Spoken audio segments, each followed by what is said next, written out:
Nagyon nagy szeretettel és tisztelettel köszöntelek én is titeket. Milyen vagány, hogy újra ifi konfi van, ugye? Nektek is hiányzott. Nekem nagyon sok jó élményem van az ifi konferenciákról, még azokból a régmúlt időkből, amikor én is járhattam ilyenekre. Azt mondják, hogy nem csak a 20 éveseké a világ, de az ifi konferenciák egy kicsit azok azért mégis a 20 éveseké, vagy a hunédzsereké, nem tudom, ismeritek ezt a szót, hogy mit jelent az hunédzser? Tudja valaki? Nem a hunoknak a tinédzserei, a hun nemzetiségű tinédzserek, hanem a hunédzserek azok, kedves fiatalok, ti vagytok a hunédzserek. A hunédzserek, ezt én is a héten tudtam meg, hogy a tinédzserek és a 20 évesek csoportja. Úgyhogy kedves hunédzserek, szeretettel köszöntünk titeket. És ha őszinték vagyunk, akkor az ifi konfik élvezői elsősorban ti vagytok. Velem már megtörtént az, hogy egy ifi est végén valaki csókolomot köszönt nekem, és ez nagyon fájt. Mint azt mondta volna nekem, hogy te meg mit keresel itt, apuska, mennyire eltévesztetted a termet. Úgyhogy felmerül a kérdés, hogy mit tehetünk akkor, ha hiányoznak az ifi konfig, de már erősen ciki elmenni egy olyan helyre, ahol szemtelenül fiatalok az ifjak, akik megjelennek, és hát a válasz nagyon egyszerű, szervezünk egy konfit, nem? Ilyen egyszerű. Vagy, ha még ügyesebbek vagyunk, akkor bátorítunk másokat a gyülekezetből, hogy szervezzék meg a konfit, és bebiztosítsuk magunkat, hogy mi is eljöhetünk. Úgyhogy röviden ez a történet annak, hogy jó páran itt, akik idősebbek vagyunk, mégis itt vagyunk. És nagyon-nagyon örülünk a találkozásnak, nagyon örülünk a jó hangulatnak, az Isten jelenlétének, amit már átéltünk a dicsőítésben, és tényleg én is kíváncsian várom, hogy mit tartogat nekünk Isten ezen a hétvégén. Azt mondják, hogy egy kép többet ér 1000 szónál, és ez tényleg így van. Megpróbálok egy képet mutatni nektek, ha beindul. Ja, itt van, oké. Innen fogom látni. Egy ilyen igei kép van ez a konferencia mögött is, és ez a kép a víz mellé ültetett fa képe. És az a célunk, hogy a Meggyökerezve című konferenciáról meggyökerezve menjetek haza, az elég egyértelmű, nem? Ez menni fog legalább annyira, hogy melyik a másik terem, és melyik ez a terem. És egyszerű ezt elmondani, nem olyan egyszerű átélni, de a célunk tényleg az lenne, hogy ránézzünk erre a képre, erre az igei képre, különösen ma este, de a hétvége alatt is próbáljuk megérteni, próbáljuk jobban megérteni, hogy mire hív az Isten ez a kép által. Csendesedjünk el, nézzünk szembe önmagunkkal őszintén, ugye, és akik voltak az első konferenciánkon, az őszintesség az nagyon kéne menjen nektek. Ugye, nézzünk szembe magunkkal, és mérjük fel, hogy mennyire illik rá az életünkre ez a kép. Úgyhogy Szabi is egy kérdés szegezett elétek, én is ezt teszem, és a kérdés, amit nektek szegeznék, az az lenne, hogy mennyire vagy te olyan, mint a víz mellé ültetett fa. Mennyire vagy te olyan, mint a víz mellé ültetett fa. Ma este szó lesz másokról is, a világról, meg a tágabb keresztény körről, de a kérdés, amire hív az Isten, hogy válaszoljál, az az, hogy mennyire vagy te olyan, mint a víz mellé ültetett fa. Vagy ha nagyon nem illik rád ez a kép, akkor miért van ez, és mind kell változtatnod. A víz mellé ültetett fára vagy növényre nagyon sok utalás van az igében, de van 2 igerész, amelyben ez a kép nagyon konkrétan jelenik meg. És nagyon érdekes, hogy figyeltem ezt a 2 igerészt, és mindjárt megmutatom nektek is. Az egyik arról szól, hogy ki a boldog ember, és a másik arról szól, hogy ki az áldott ember. Ki a boldog ember, és ki az áldott ember. Úgyhogy, ha boldogságra és áldásra vársz az életedben, akkor most nagyon figyelj. Az első ige az első Zsoltár, és aki vasárnap iskolában nőtt fel, úgy ahogy én, ott általában ezt szokták kérni, hogy legalább a graduálásra meg kell tanulni kívülről, hogy olyan 23. Zsoltárt, meg az első Zsoltárt én is akkor tanultam meg, és azóta is emlékszem rá. Az első Zsoltár, nézzük meg, hogy ez a Zsoltár mit mond. Boldog ember az, aki nem jár a bűnösök tanácsa szerint, nem áll a vétkesek útjára, és nem ül a csúfolódók székére, hanem az Úr törvényében gyönyörködik, és az ő törvényéről elmélkedik éjjel-nappal. Olyan lesz, mint a folyóvíz mellé ültetett fa, amely idejében megtermi a gyümölcsét, ugye? Folyóvíz mellé ültetett fa, amely idejében megtermi gyümölcsét, és nem hervad el a lombja. Minden sikerül, amit tesz, nem így járnak a bűnösök, hanem úgy, mint a polyva, amelyet szétszór a szél. Ugye mitől lesz valaki olyan, mint a víz mellé ültetett fa? Nagyon egyszerű a válasz. Az Úr törvényében gyönyörködik. Nem csak fontosnak tartja az Úr törvényét, nem csak olvassa, nem csak sokat olvassa, nem csak ismeri, nem csak nagyon ismeri, nem csak sok igeverset tud kívülről, hanem ennél sokkal többről van szó. Az Úr törvényében gyönyörködik. Aztán a másik ige, a Jeremiás 17-ben van, nagyon szeretem ezt az igerészt. Ez az igerész újra definiálja nekünk azt, hogy mit jelent áldottnak, vagy nem áldottnak lenni, átkozottnak lenni. Ezt mondja az Úr. Átkozott az a férfi, aki emberben bízik, és testi erőre támaszkodik, az Úrtól pedig elfordul a szíve. Olyan lesz, mint bokor a pusztában, nem remélhet a jövőtől semmi jót. Kövek között tengődik pusztában, a szikes, lakatlan földön.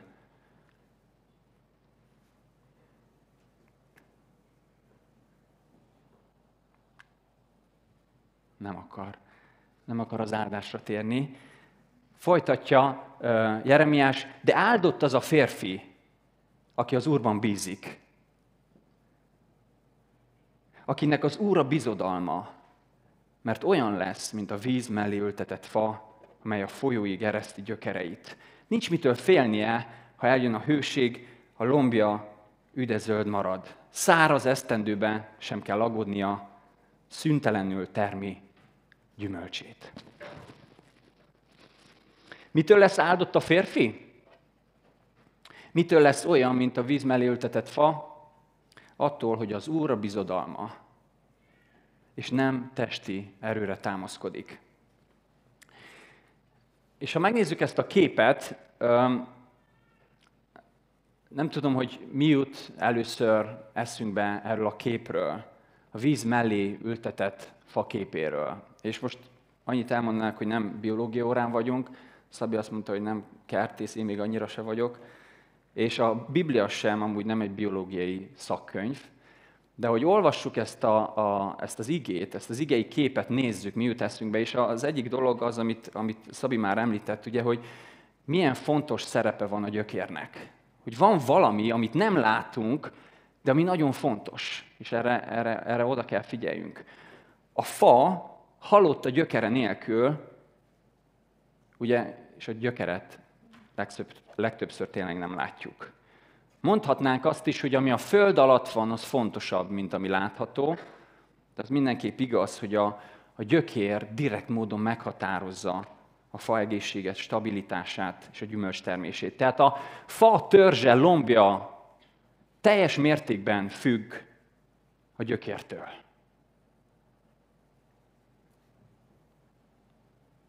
De itt nincs vége a történetnek. A gyökér is a maga helyén függ valamitől. A talajtól, és attól, amit a talajban talál, vagy nem talál. Érdekes, hogy az ige itt nem arról beszél, hogy olyan lesz az ember, aki mélyre ereszti a gyökerét. Nem elsősorban erről beszél, hanem azt mondja, hogy olyan lesz az áldott boldog ember, olyan, mint a folyóvíz mellé ültetett fa. A fa törzse függ a gyökértől, de a gyökér függ a talajtól, amiben gyökerezik, és függ a víztől, ami mellé ültettetett. A végső feltétele annak, hogy a fa egészségesen növekedik-e, az nem a gyökér, hanem az a víz. És azért terem gyümölcsöt, mert jó helyre ültették ezt a fát. A folyóvíz mellett van, folyóvíz mellé ültetett fa, és mélyre ereszti a gyökereit, és a víz biztosítja számára mindazt, amire szüksége van, hogy gyümölcsöt teremjen. Tehát mitől függ a fa jóléte? Attól, hogy hol van. Attól, hogy hol van, attól, hogy mi van mellette. Hogy a víz mellett van. És figyeljetek, nagyon egyszerű, csak erre az egy dologra van szüksége a fának. Csak arra van szüksége, hogy jó helyen legyen, de tudjátok, erre nagyon szüksége van. Mert ha nincs víz, akkor vége van. Akkor elszárad.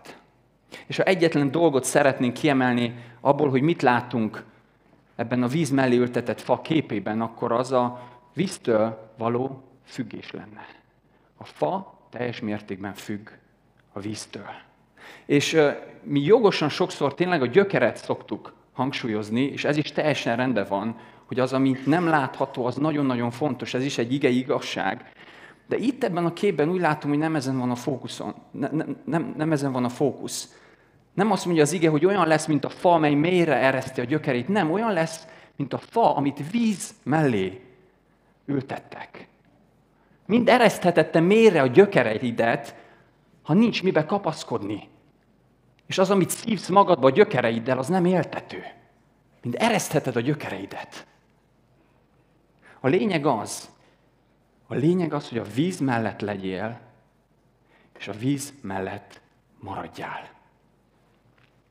És mivel jó helyen vagy, biztonságban vagy, jó a talaj, megbízható, ott van a víz melletted, eresztheted mélyre a gyökereidet.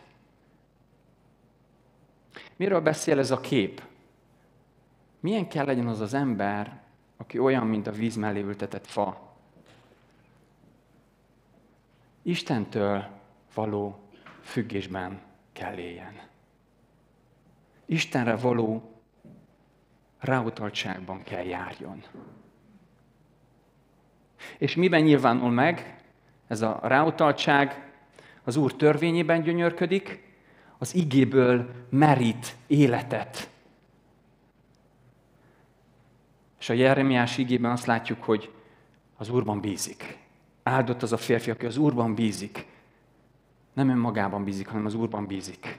Függ az Istentől. Tehát milyen az boldog és az áldott ember? Olyan, a boldog és az áldott ember, akinek a jóléte egy magán kívülálló faktortól függ. Akinek a jóléte, a egészsége egy magán kívülálló faktortól függ. Nem a fától, nem is a gyökértől függ, hanem a víztől.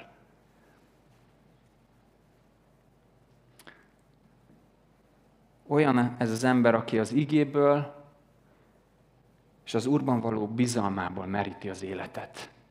Aki tudja, aki meg van győződve arról, hogy ha nincs víz, én elszáradok. Aki függ Istentől.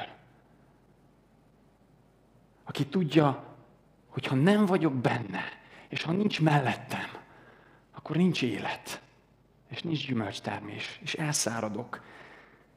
És a kérdés az, hogy vajon a te életed ilyen-e?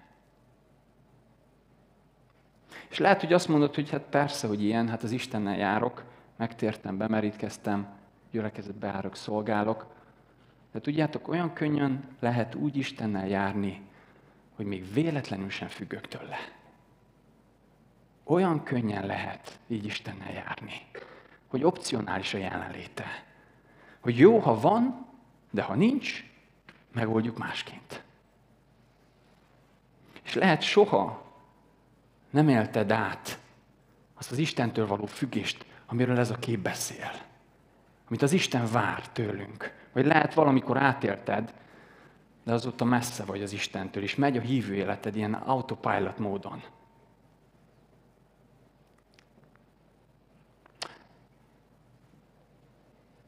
Nagyon sokat kér tőlünk az Isten ez a kép által. Azért nagy a kérés Isten részéről, amikor azt mondja, hogy olyanok legyünk, mint a víz mellé ültetett fa, mert ez azt jelenti, hogy le kéne mondjunk valamiről, amiről mi nagyon nem szeretünk lemondani. És tudjátok, mi ez a függetlenségünk? Le kéne mondani a függetlenségről, de mi nagyon-nagyon ragaszkodunk a függetlenségünkhöz. Hogy én a saját magam ura legyek, hogy én vezessek, hogy én irányítsak, én döntsek, hogy mikor szeretek, és mikor megyek neki a másiknak, mikor veszem fel a hívőénemet, és mikor mutatom meg, hogy ki vagyok én igazán. Ugye? Én vezessek, én irányítsak. Az ember már akkor is ragaszkodott a függetlenségéhez, amikor a paradicsomban volt. Ádám és Éva, amikor minden könnyű, egyszerű és szép volt. Nem volt halál, nem volt bűn, nem volt feszültség. Nem volt feszültség, és nem volt veszekedés Ádám és Éva között. Képzeljétek el, milyen érdekes házasság lehetett az. Ugye? Nem mondjátok, hogy unalmas, mert azért nem...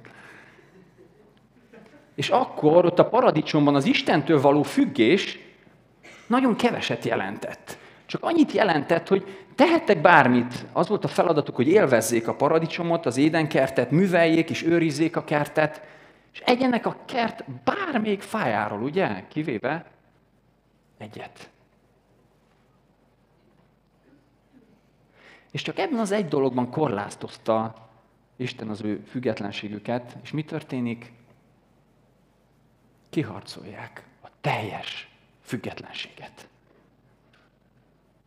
És a sátán segít nekik ebben is. A sátán ott van az életünkben, a mi életünkben is nagyon-nagyon bátorít minket arra, hogy harcoljuk ki az Isten előtt a függetlenségünket. Itt is erről, ezt látjuk a sátán, ugye kételyt ébreszt Évába, csak ugyanazt mondta az Isten.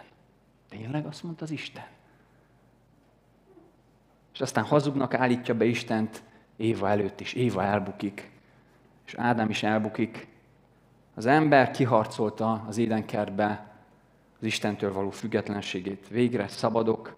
Ugye olyanok voltak Ádám és Éva, mint az a fa, amelyik azt mondja, hogy nem akarok a víz mellett maradni. Nem akarok a víz mellett maradni. Nem akarok függni az Istentől. És tudjuk, hogy mire vezetett ez a döntés.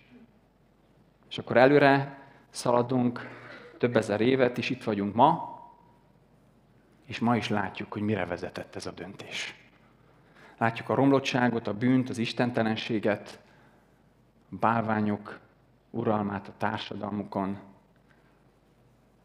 Nem engedjük, hogy az Isten irányítson, mert tudjuk mi, hogy kell élni. És az egyetlen problémánk az, hogy már nincs elég betű, ugye, hogy Ben Shapiro mondja, hogy LMBTQ, AP, plusz, mínusz, kérdőjel, felkiáltójel, ugye?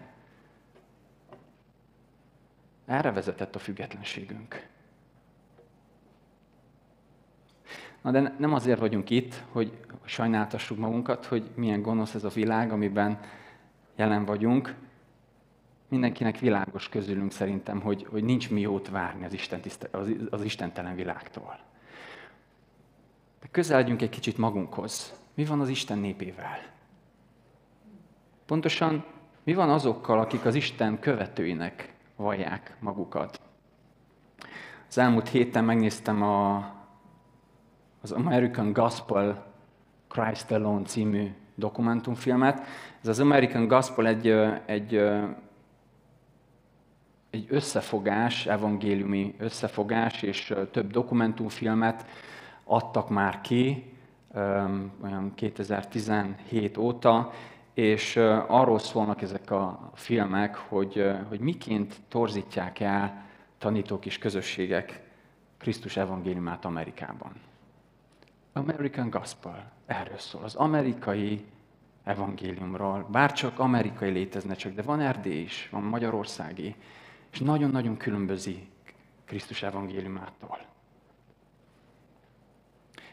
Elsősorban a jólét evangélium csapdájára hívják fel a figyelmet, de más tévtanításokra is kitérnek, és nagyon érdekes volt megfigyelni, nagyon ügyesen készítették ezt a dokumentumfilmet, és azt mutatják meg, hogy ahhoz, hogy eljusson egy közösség vagy egy tanító oda, hogy egy jól felépített tévtanítást tanítson, és ebből kifolyólag teljesen téves gyakorlatokat éljenek meg abban a közösségben, milyen sok mindent el kellett torzítani az igében. Milyen igazságot kellett egy kicsit más fénybe bemutatni, Istennek milyen tulajdonságait kellett háttérbe helyezni, és másokat előtérbe helyezni, vagy éppen eltorzítani, milyen igéket kellett kimagyarázni, ahhoz, hogy a végére odajussunk, hogy van nekünk egy meggyökerezett tévtanításunk. És ezt minden gond nélkül megteszik sokan is. Ez pontosan az ellentéte annak, amit olvastunk az első Zsoltárban. Nem úgy függnének az Isten igétől, hanem a legnagyobb lazasággal használják azt a kedvük szerint. Úgy gondolom, hogy nagyon jól tükrözi mindaz, amit ott bemutatnak, azt, amit Pál mond Timóteusnak a 2 Timóteus 4:3-ban, mert lesz idő, amikor az egészséges tanítást nem viselik el, hanem saját kívánságaik szerint gyűjtenek maguknak tanítókat. Miért? Mert viszket a fülük. Viszket a fülük. Mire viszket? Arra, hogy valami olyasmit halljanak, amit szeretnének hallani.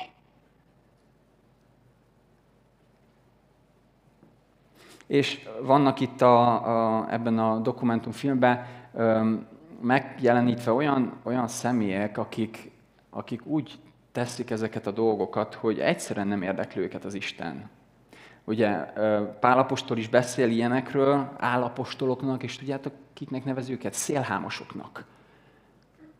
Akiket abszolút nem érdekel az Isten, és egyszerűen lehetőséget látnak abban, miben?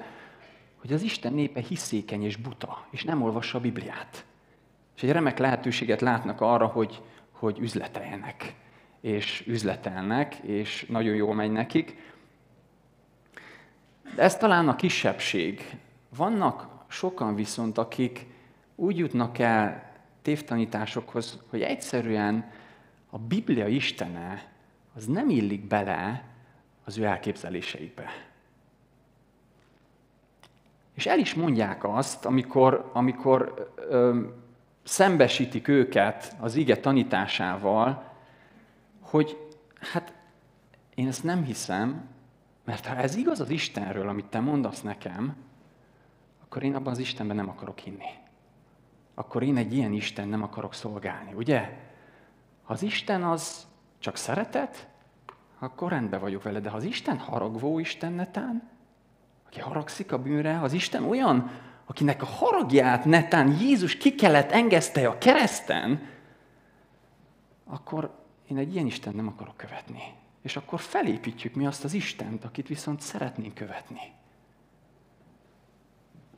A Love Wins Robbelnek a könyve, ami megint egy olyan sok mindent eltorzított közösségekben. Ugye, hogy nem érdekel minket, hogy az Isten testé lett, és Jézus telve volt kegyelemmel és igazsággal. Vesszük a kegyelmet, elfelejtjük az igazságot, a kegyelem mellé oda tesszük a torz szeretetet, ugye, és nem kell akkor bűn, nem kell büntetés, nem kell pokol, mert a love wins, ugye? Az Isten szeretete elfedez mindent.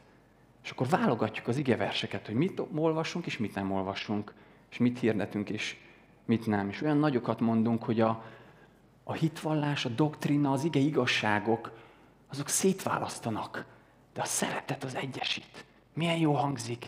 És keresztények 100 000 tapsolnak, és éjjeneznek, ámen, csak hogy az igében nem ez van. Nem egyesít a szeretet, egyedül Krisztus egyesít. És nagyon fontos az, hogy Krisztust meglássuk az ő igazságaiban. Ugye, nem igaz az, hogy a hitvallás, a doktrina elválaszt, a szeretet egységet hoz. És sorolhatnám ezeket a kérdéseket. Vannak olyanok, akiket nem érdekel az Isten, vannak olyanok, akiknek az Isten képével nem illik be az ige Istene, és vannak olyanok, akik egyszerűen csak nem veszik a fáradtságot, hogy megismerjék az Istent. Lusták. És valamit hallottak az Istenről, és a többit elképzelik. És lehet, hogy mi is sokszor ilyenek vagyunk. Nem ismerjük meg az Isten, nem akarjuk megismerni őt, és akkor, amit nem ismerünk belőle, ezt kitaláljuk.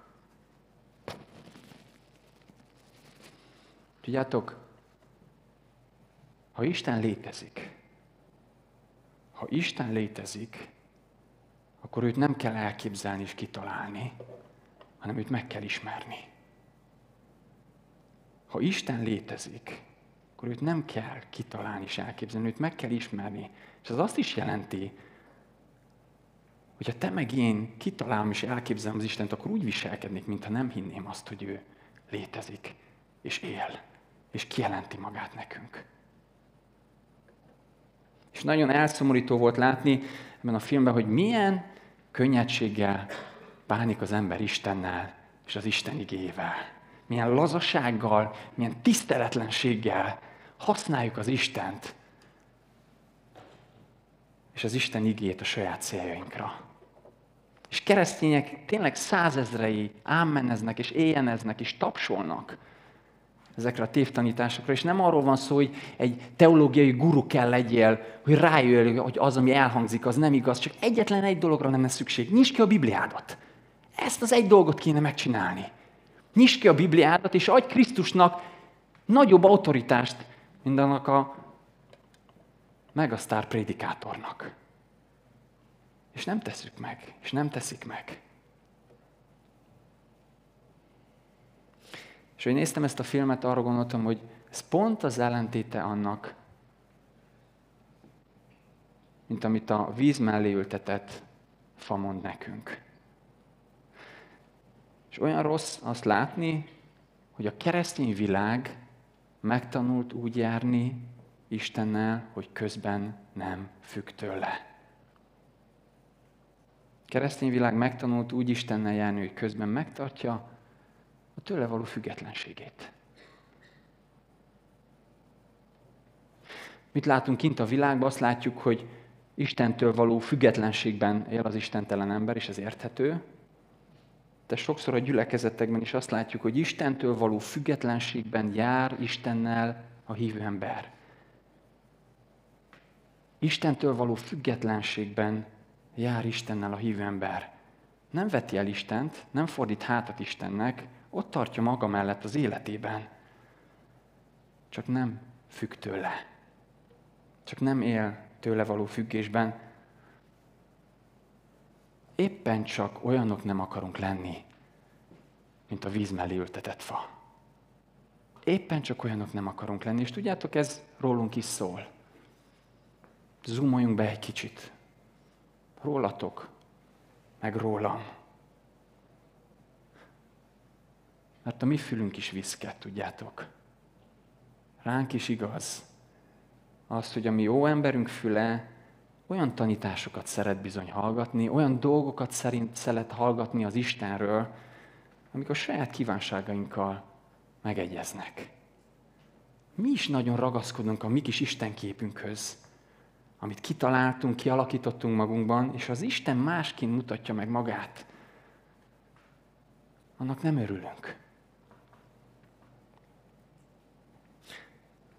Nemrég egy videót néztem a neten, ahol felmerült egy nehezebb kérdés, pásztorális kérdés két pásztor között, és ütközött a véleményük, és meglepődtem magamon, hogy milyen gyorsan ítéletet mondtam abban a kérdésben. Milyen gyorsan kész voltam, hogy azt mondjam, hogy ez így van.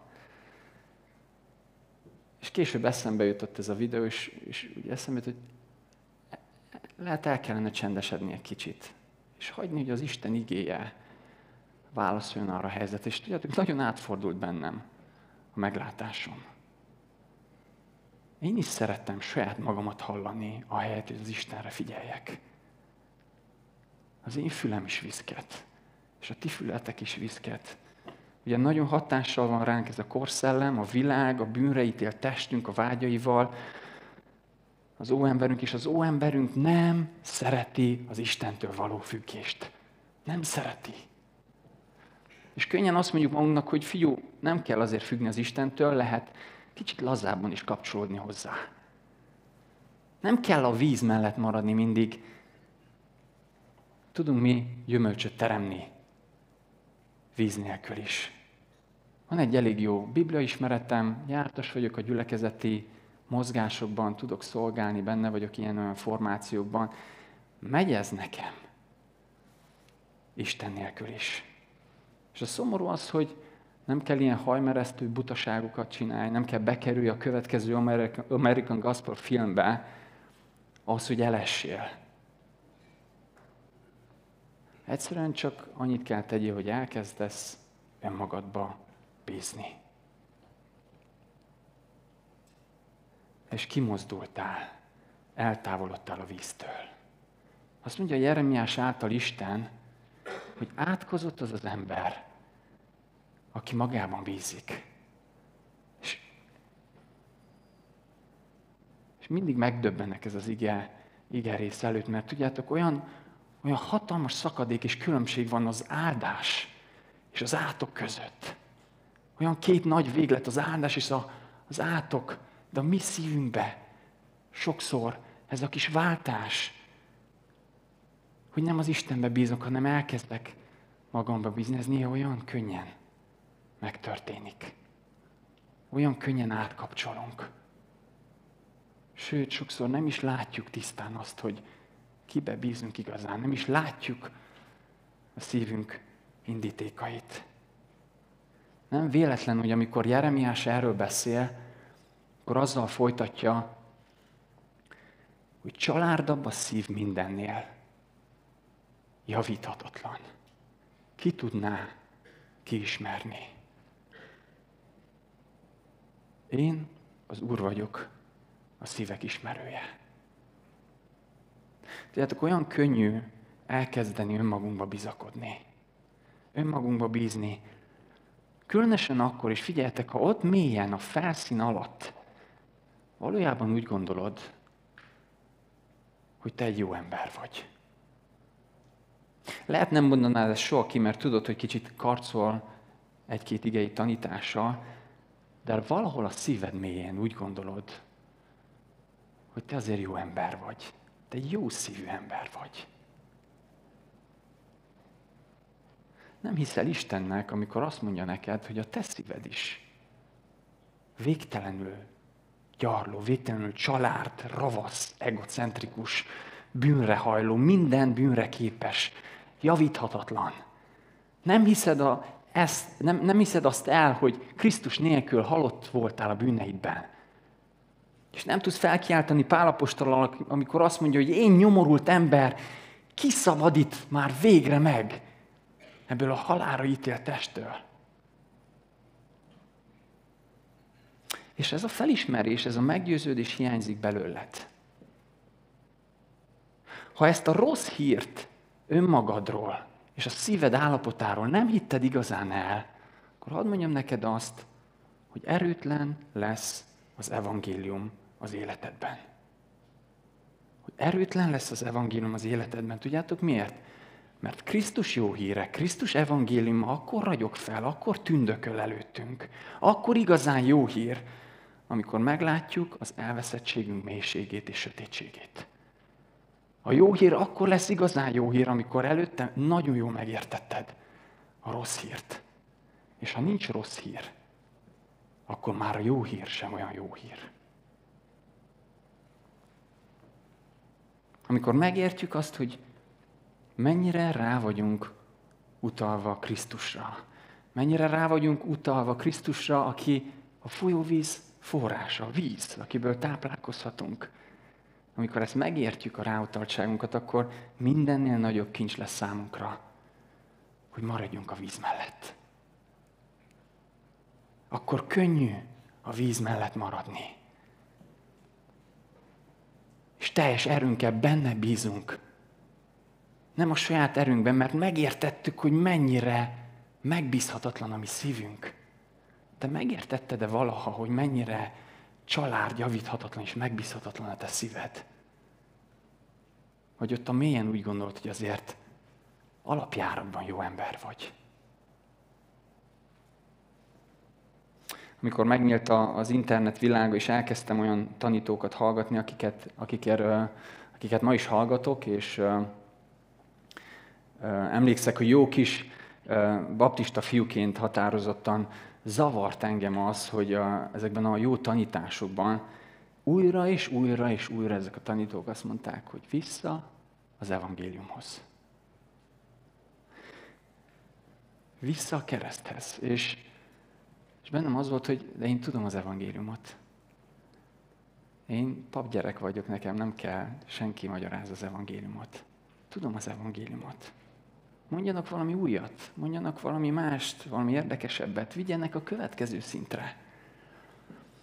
Paul Washer mondja el, hogy egyszer elment prédikálni egy keresztény egyetemre több ezer keresztény fiatalnak, és a szervezők megkérdezték, hogy miről fog beszélni. És azt mondta, hogy szeretnék az evangéliumról beszélni. És azt mondták neki, hogy elnézést, itt valami félreértés van, nem evangelizációra hívtunk, itt a fiatalok nagyon rég ismerik és jártasak az evangéliumban, és akkor azt mondta nekik Washer, hogy akkor annál inkább erről fogok beszélni. Annál inkább erről fogok beszélni. Tim Keller mondja azt, hogy a keresztényeknek legalább annyira szükségük van az evangéliumra, mint a világnak. A keresztényeknek, neked is, nekem legalább annyira szükségünk van az evangéliumra, mint a világnak. És mennyire igazuk volt ezeknek a tanítóknak. Vissza az evangéliumhoz. Tudjátok miért? Tudjátok miért? Mert az evangéliumra nem úgy van szükségünk, mint a fának egy veder vízre. Nem úgy van szükségünk, mint egy fának egy veder vízre, hogy megöntözzük a fát. Most már a fa tudja, hogy milyen jó, amikor vízzel érintkezik. Ugye? Van egy ilyen jó élmény. És utána ennyi volt. Nem, az evangéliumra úgy van szükségünk, mint a fára, arra a vízre, ami mellé ültettetett. Minden nap, minden percben, hogy éltessen, hogy erőt adjon, hogy visszahozza a gyarló család szívünket Krisztushoz. Nem arra van szükségünk, hogy egyszer elmondjam a megtértek imáját, hogy felemeljem a kezemet valamikor, hogy bemerítkezek. Nem arra van szükségem, arra van szükségem, hogy éljek az evangéliumba.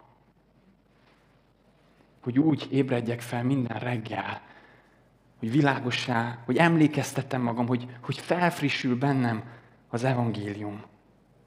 Hogy megmosakszom az evangélium vizével, és megértem, hogy ki lennék én nélküle. Ki voltam én nélküle, és ki lennék ma nélkülem, ha nem volna mellettem, ha nem lenne mellettem. Hol lennék, és ki lennék, és milyen lennék? És mit tett ő értem? És ki ő? És milyen hatalmas az én Istenem. És tudjátok, mit szül ez? Alázatot szül. Alázatot szül, és annyira szükségünk van az alázatra, az Istennel való kapcsolatunkban. Nem akármilyen alázatra, olyan alázatra, ami az evangéliumba gyökerezik. A büszkeség az önimádatban gyökerezik, az alázat az evangéliumban. A büszkeség távolít el minket a víztől, az alázat tart minket a víz mellett. Ugyancsak Paul Washer mesél egy srácról, aki nagyon elment a világban, és nagyon kicsabongó életet élt, és egy nap Isten különleges módon megjelent neki, és megnyitotta a szívét az evangéliumra. És amikor elmondták ennek a srácnak, hogy Jézus, az Isten fia, eljött és meghalt érte, ez a srác nem tudott betelni ezzel a hírrel. Szinte ilyen sokkos állapotba került, valahogy Krisztus szeretetének a fogságába került, és állandóan azt mondta, hogy létezik? Hogy létezik? Hogy Jézus meghalt értem. És másnap nem tudta, hogy mit kezdjen magával ezzel a tűzzel, és kiment az egyetem elé, és elkezdett ilyen igeverses szórólapokat osztogatni, és jöttek a barát, és mondták, hogy mi van veled, bolond vagy? Hát ezek ismernek téged, hát ne járd le magad, menjél be, nyugodj le. És tudjátok, mit mondott ez a srác nekik? Ti nem értitek. Meghalt értem. Meghalt értem. Ti ismertek engem. Tudjátok, hogy ki voltam. Tudjátok, hogy miket tettem.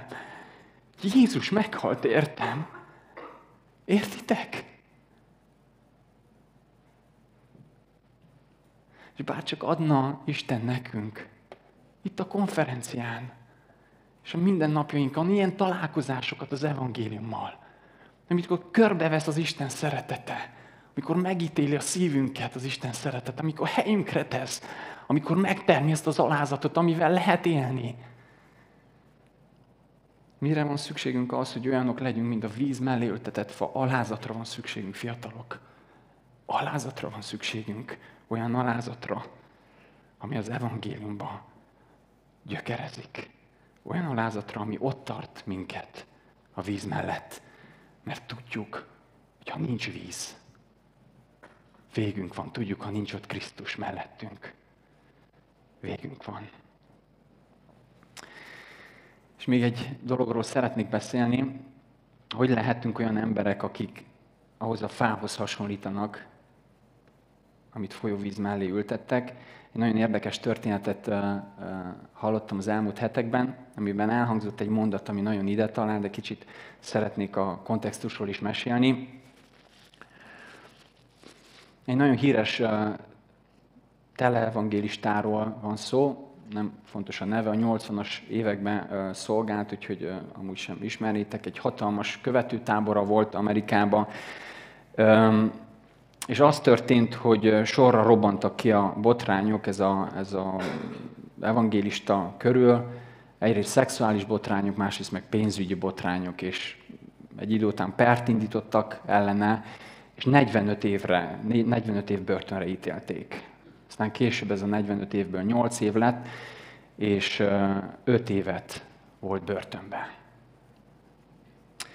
És eltelik néhány év a börtönbe, és a kezébe kerül egy könyv, ami nagyon megérinti ezt a volt tanítót, és intézkedik, hogy a könyv írója, aki egy fiatal pásztor volt, hogy jöjjön be hozzá, látogassa meg. És mikor ez a fiatal pásztor megkapja ezt a meghívást, akkor nagyon meglepődik, meg is ijed, mert nagyon jól ismeri ezt a volt tanítót, és a cirkuszokat is, amik körülötte voltak. De nagy nehezen ráveszi magát, hogy menjen el hozzá, és bemegy a börtönbe, és amikor találkoznak, ez a volt evangélista, ez átölel is magához szorítja, és azt mondja neki, hogy csak 90 percünk van, annyi mindent szeretnék mondani neked. És elmesél, hogy az Isten az első évben ott a börtönben hogyan mutatott rá arra, hogy mennyi gonoszság van a szívében. Hogy milyen mesteri módon manipulálta az embereket, és hogy szórakozott a jó Istennel. És ahogy mesél, előre halad a beszélgetés, ez a fiatal pásztor veszi a bátorságot, és felteszi azt az egy kérdést, amit otthon felírt magának, hogy ezt mindenképp meg akarná kérdezni a volt evangélistától, és a beszélgetés végén megkérdezi tőle, hogy mondd már el, hogy mikor volt ez a pont a szolgálatodban, amikor átfordultak a dolgok. Mikor volt az a pont, amikor megszűnt az Isten iránti szereteted, amikor már észrevetted, hogy már nem szereted őt. És tudjátok, mit mondott ez a volt tanító? Azt mondta, hogy én mindvégig szerettem Istent. És olyan értetlenül áll ez a fiatal pásztor is nézi, és akkor azt mondja ez a volt evangélista, hogy mindvégig szerettem Istent, de nem féltem őt. Mindvégig szerettem Istent, de nem féltem őt. Persze mondhatnánk azt, hogy ilyen nincs, az ígében nincs olyan, hogy szereted az Isten, de nem féled őt, de az ígében nincs, de tudjátok, a mi fejünkben van ilyen. A mi elképzeléseinkben van ilyen. Ugye mi el tudjuk úgy torzítani az Isten iránti szeretetünket, és ebből a szeretetből ki tudjuk szorítani az Isten félelmet. Nagyon jól megy ez nekünk. Hangsúlyozzuk az Isten szeretetét, hangsúlyozzuk az Isten kegyelmét, azt, hogy Jézus a barátunk, ugye? És Jézus ebbe a jófej haver szerepbe kerül, és elfelejtjük azt, hogy azért ő Isten. Elfelejtjük, hogy tőle, általa és érte van minden. Ugye hangsúlyozzuk a közelségét, hangsúlyozzuk a megközelíthetőségét, de közben elfelejtjük a nagyságát, a bölcsességét, a dicsőségét, a szentségét. Elfelejtjük, hogy fenn a mennyben a mennyei lények nem pacsiznak Jézussal, nem haverkednek Jézussal, hanem térdet hajtanak előtte, és dicsérik őt. Kiszakítjuk azokat a részeket Jézusból és Istenből, ami tetszik nekünk, és elfelejtjük, hogy ki Jézus, ki Isten. És ahogy egyre kevesebb az Isten félelem bennünk, úgy csökken az Istentől való függésünk is. Nem akarunk már ott lenni a víz mellett, mert nem értjük, hogy miért kellene ott lenni. Olyan jól meg vagyunk nélküle is. Pedig nézzétek meg, hogy mit mond az ige az Isten félelemről. Példabeszédek 1:7 azt mondja, hogy az Úrnak félelme az ismeret kezdete. A következő példabeszéd azt mondja, hogy fiam, és figyeljetek, 8 feltétel következik. 8 feltétel. Ha megfogadod a mondásaimat, és parancsaimat magadba zárod, ha figyelmesen hallgatsz a bölcsességre, és szívből törekszel értelemre, bizony, ha bölcsességért kiáltasz, és hangosan kéred az értelmet, és ha úgy keresed, mint az ezüstöt, és úgy kutatod, mint az elrejtett kincset, akkor megérted, mi az Úr félelme, és rájössz, mi az Isten ismeret. 8 feltétel ahhoz, hogy megértsd az Isten félelmét, és elérkezz az Isten ismeretéig. Ez a kezdet. Az Isten félelme, az Isten ismeret kezdete. És ez teljesen logikus. Ha arról akarsz beszélni, hogy szereted az Istent, akkor először el kéne döntsed, hogy ki az az Isten. Meg kéne ismerd azt az Istent, és ha megismered az Istent igazán, akkor félni fogod őt. Ha igazán ismered és szereted az Isten, nem létezik, hogy ne legyen ott Isten félelem a vele való kapcsolatodban. Az Isten félelem, az Isten ismeretének, az Isten szeretetének a kezdete arról szól, hogy megláttam őt valójában. És tudjátok, ahhoz, hogy olyanok legyünk, mint a víz mellé ültetett fa, mi, erdélyi baptista és nem baptista fiatalok, helyre kell állítsuk az Isten félelmet az Istennel való kapcsolatunkban. Helyre kell állítsuk az Isten félelmet az Istennel való kapcsolatunkban. A Zsidók 12:28-ban azt olvassuk, hogy ezért tehát mi, akik rendíthetetlen országot kaptunk, legyünk hálásak és azzal szolgáljunk Istennek tetsző módon. És itt van 2 szó, amit a magyar fordítás úgy fordít, hogy tisztelettel és félelemmel. Így viszonyuljunk az Istenhez tisztelettel és félelemmel, de igazából az angol fordítás azt a 2 szót használja, hogy reverence és awe.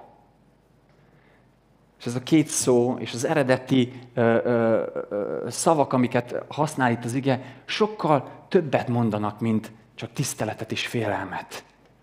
Ez a reverence és ez az awe, ez egy ilyen intenzív érzés, amiben benne vannak a következők. Benne van a csodálat. Benne van az odaadó nagyra becsülés. Benne van a félelem, az Isten félelem.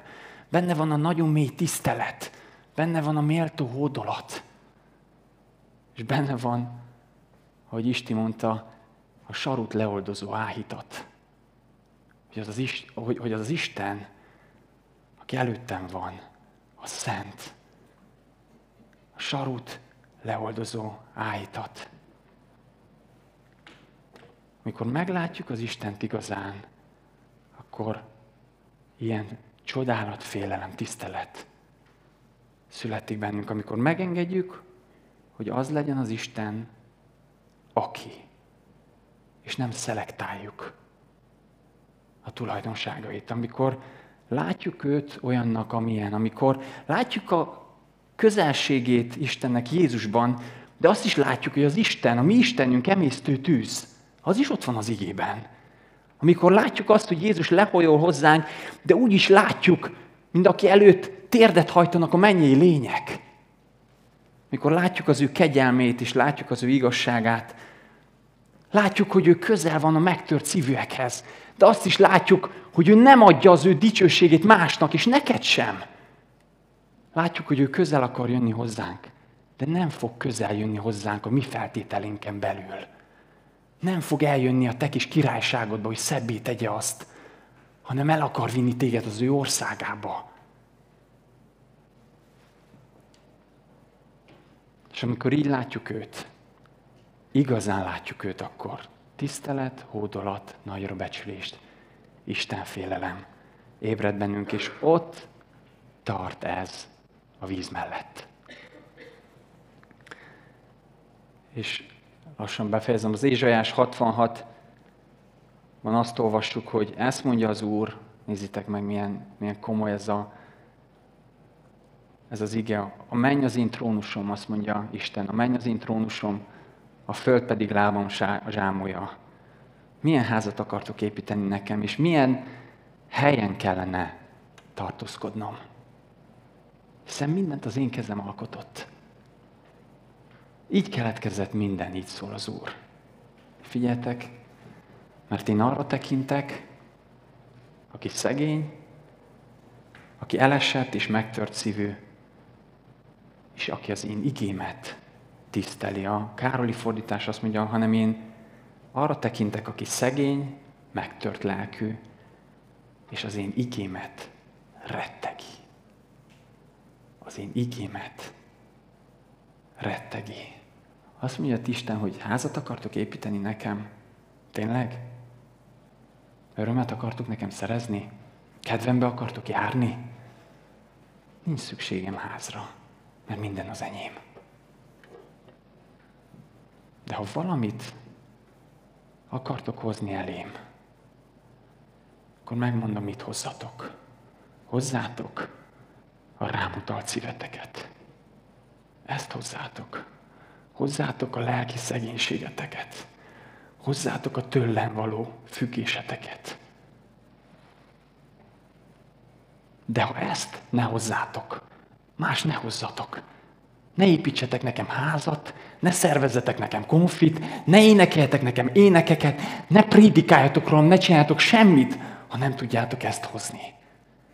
Mert én arra nézek, aki szegény és megtört szívű. Ugye, megint ez az alázat, amikor meglátod az Istent, és úgy tudsz Isten elé jönni, hogy az méltó hozzá.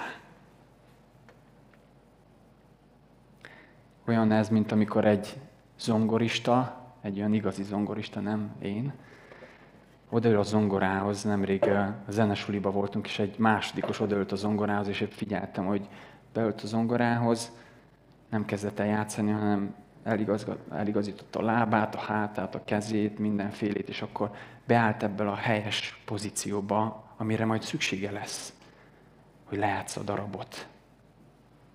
És azt mondja az Isten, ha velem akar zongorázni, akkor biztosítsd be magad, hogy először a szíved beállt ebbe a helyes testtartásba. És ha nem áll be a szíved ebbe a helyes állapotba, tőlem való függésbe, akkor nem fogunk zongorázni, barátom. De ha beáll a szíved, akkor olyan jól fog szólni a hangszer. Ha beáll a szíved ebbe az alázatba, ebbe az Isten félelembe, olyan szép az élet Krisztussal, amikor el tudunk odajutni, hogy olyanok vagyunk, mint a víz mellé ültetett fa. Arra tekintek, aki a beszédemet rettegi,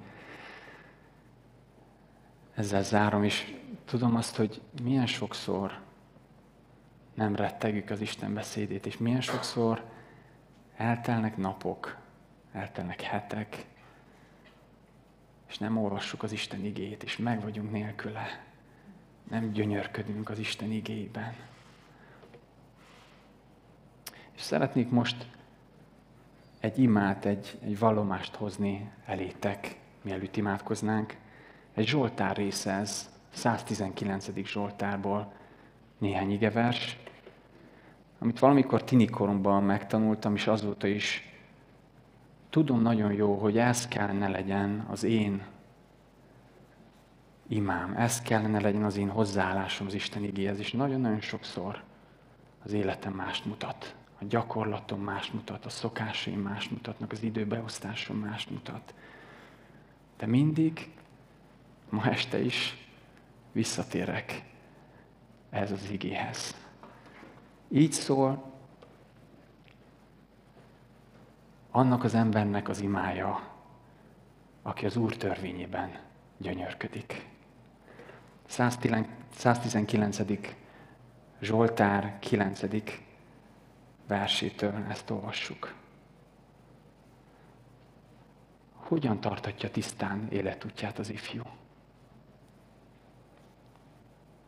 Úgy, hogy megtartja igédet. Teljes szívből kereslek téged.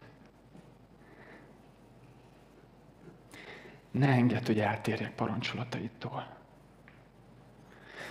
Szívembe zártam beszédedet, hogy ne vétkezzem ellened. Áldott vagy te, Uram! Taníts meg rendelkezéseidre.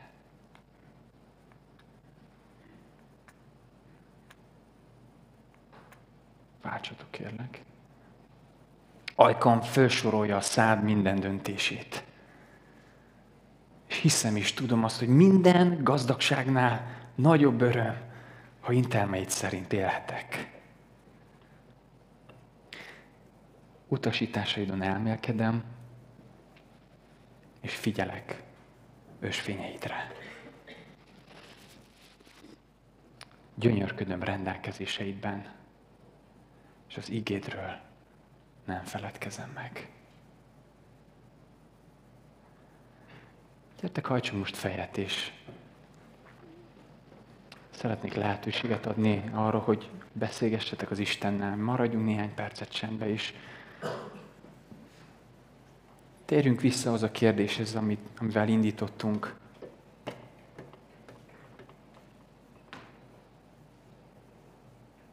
Mennyire vagy te olyan, mint a víz mellé ültetett fa?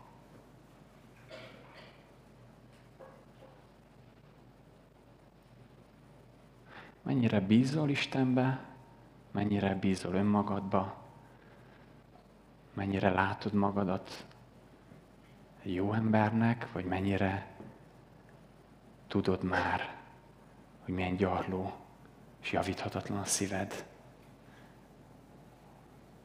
Hogy állsz az Isten félelemmel az életedben?